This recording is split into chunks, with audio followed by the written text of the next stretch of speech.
Bora lá, gente, vamos continuar nossa aula. Então, a participação organizacional, ela surge no âmbito da sociedade civil a partir de interesses compartilhados por um grupo social. A ação coletiva pode levar à formação de movimentos em defesa de interesses específicos, abrangendo os movimentos sociais, as associações cívicas e as organizações não governamentais, a ONGs.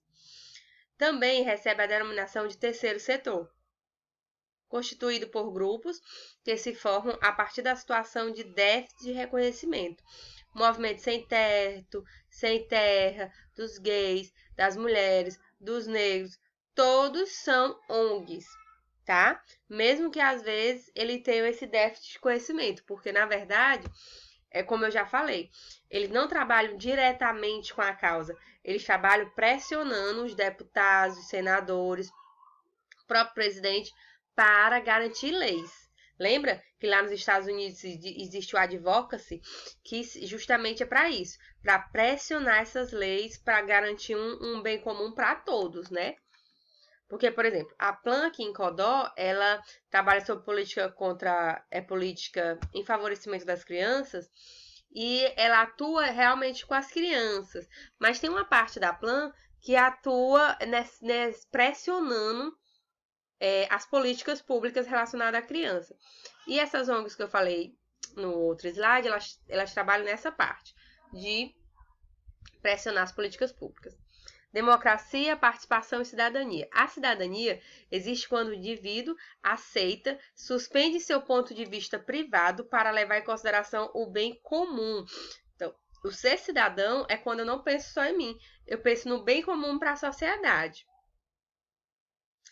E um mediador em sua cidade ou subúrbio é alguém que suscita esse bem comum, esse gosto do bem comum em todos os cidadãos, e uma real responsabilidade das suas partes perante sua cidade e seus habitantes.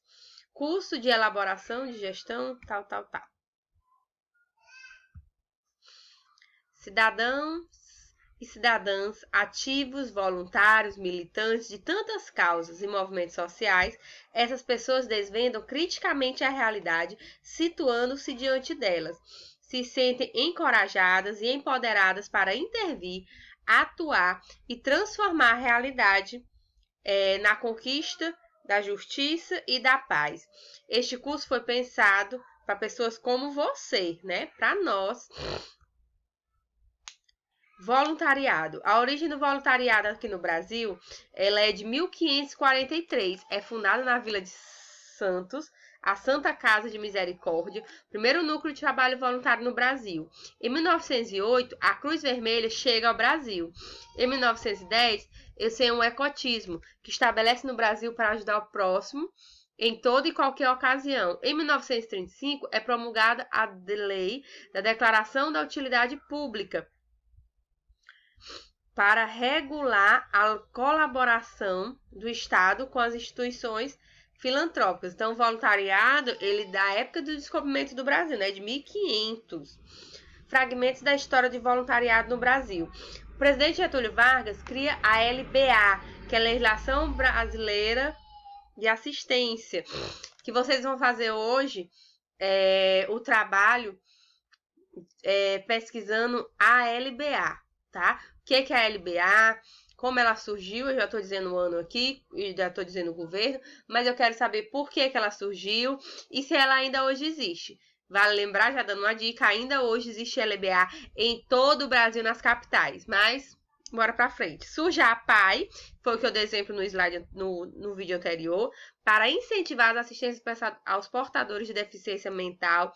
Em 1967, o professor Rondon, que leva os universitários voluntários o projeto Rondon, que leva universitários voluntários ao interior do Brasil, já veio aqui para Peritoró, tá? Como é escolhida? É as cidades que têm o menor IDH, aí eles vêm alunos de vários cursos da Universidade Federal de Rondônia e tenta estimular o desenvolvimento desta comunidade, da comunidade que eles escolhem. Vem tipo 50, 100 pessoas, vem muita gente. Em 1970 surgiu as ONGs aqui no Brasil. Em 1983 surge a Pastoral da Criança. É criada com o objetivo de treinar líderes comunitários para combater a desnutrição e a mortalidade infantil. E a gente sabe que a Pastoral da Criança, ela salvou e ainda hoje salva muitas crianças. Não sei se vocês sabem, na Pastoral da Criança é entregue um negócio chamado multimistura, que são grãos cereais, que a criança pode estar se alimentando. Existe ainda hoje no Brasil, existe criança desnutrida, tá? E que não tem o que comer. Come só arroz branco, às vezes come só a farinha e dorme com fome, acorda e tem o café preto e a farinha. Quando muito tem o arroz. Então, isso as deixa subnutrida, né? Desnutrida ou subnutrida as crianças. Então, a Pastoral da Criança, ela entrega para as famílias essa multimistura, que além de dar peso para a criança, ela tem um elevado teor de nutrientes, tá? Que são grãos que pode ser misturado ao leite, se tiver leite na residência, ou água, ou no arroz. Bota em cima do arroz e a criança come e ela já vai pegar um peso e ela já vai ter menos chances de vir a óbito de desnutrição. Então, a Pastoral da Criança, ela tem um papel fundamental aqui na história do nosso país, né? Fragmentos da história do voluntariado no Brasil em 1990. Na década de 90, o voluntariado começa a ser valorizado pelas empresas. Em 1993, o sociólogo Herbert de Souza cria a Ação da Cidadania contra a Fome e a Miséria e pela Vida e Organização da Sociedade com o objetivo de combater a fome. Em 1995, o Conselho das Comunidades Solidárias incentiva a participação da sociedade civil em projetos sociais. Em 1997, são criados os primeiros centros voluntários no Brasil. Fragmentos da história do voluntariado no Brasil em 1998. É promulgada a Lei do Voluntariado, ela é a Lei 9.608 de 98, que dispõe sobre as condições do exercício do serviço voluntário e estabelece um termo de adesão em 2001. O Brasil destaca-se entre os 123 países participando do Ano Internacional do Voluntariado, criado pela ONU. Neste ano, a Pastoral da Criança é indicada para o Prêmio Nobel da Paz pelo trabalho realizado por mais de 150 mil voluntários. E a Flávia Regina de Souza Oliveira, ela é a líder na época da Pastoral da Criança. Eu tenho certeza que tem Pastoral da Criança aí em Pedreiras, como em toda cidade tem.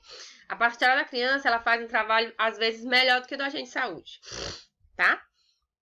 E a Pastoral da Criança, ela conhece essas crianças, elas conhecem essas famílias, ela sabe qual é a família que tem problema de violência, que enfrenta problema na fome, desnutrição, certo? A Pastoral da Criança, ela faz um trabalho com a maestria e são todos voluntários.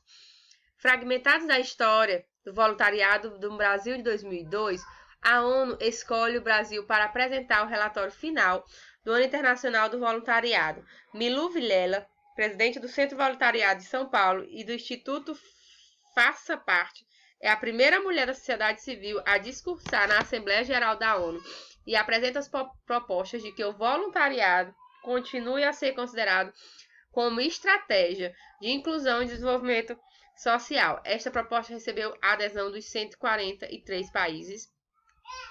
Terceiro setor no Brasil. Vamos falar agora do Brasil, né? Vamos esquecer a ONU, vamos esquecer a nível mundial. Bora focar em nós. Solidário na diversidade, né? Nós somos um país solidário, graças a Deus. E é nessa sensação estranha, essa consciência dupla, essa sensação de estar sempre a se olhar com os olhos dos outros, de medir sua própria alma, pela medida de um mundo que continua a mirá-lo com divertido desprezo e piedade, né? Isso aí foi tirado do livro As Almas de Gente Negra, de 1999. Enfrentar a diversidade significa lutar por uma sociedade com equidade, conviver com os pontos de vista diferentes sobre os mesmos assuntos, conviver com diferentes hábitos, costumes, comportamentos, crenças e valores, e respeitá-los. Enfrentar a diversidade é a partir do princípio de que o conflito faz parte do ser humano e, a partir daí, buscar na diferença o respeito ao outro.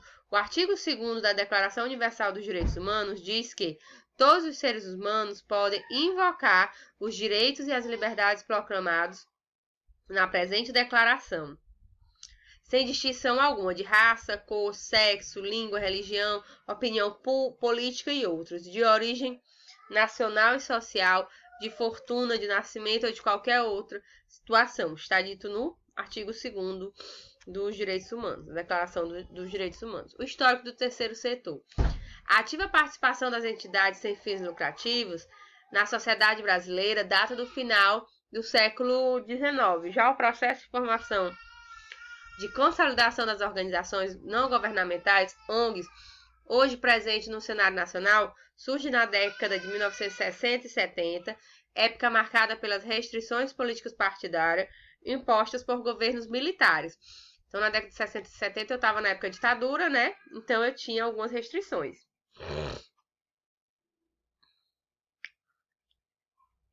Concentrando-se basicamente na década de 80 e 90, no século XX, período em que mais cresceram e se tornaram visíveis as ONGs, né, as ONGs, apesar da evolução recente, as ONGs tiveram um papel relevante enquanto catalisadoras dos movimentos e aspirações sociais e políticas da população brasileira. Em meados dos anos 90, deu-se entrada organizada do setor empresarial em programas e projetos sociais, especialmente através de suas fundações e institutos associados, representando a inserção da visão no mercado no terceiro setor e as novas possibilidades da parceria e das fontes do recurso para a instituição atuante na área, do modo de atuação empresarial e também o novo marco legal para o setor, como veremos a seguir, que introduz uma qualificação jurídica específica e novas formas de regulamentação para a interação com o Estado, reforçando a tendência de modernização e o aumento da profissionalização das instituições integrantes do setor, que passam a investir, na aquisição de atributos que confiram melhoria de qualidade, transparência de ação e resultados, e aumento de visibilidade e da credibilidade da identificação das novas estratégias de sustentabilidade e financiamentos. A institucionalização da cooperação da legislação. A gente vai terminar aqui esse bloco e depois a gente continua no próximo, tá?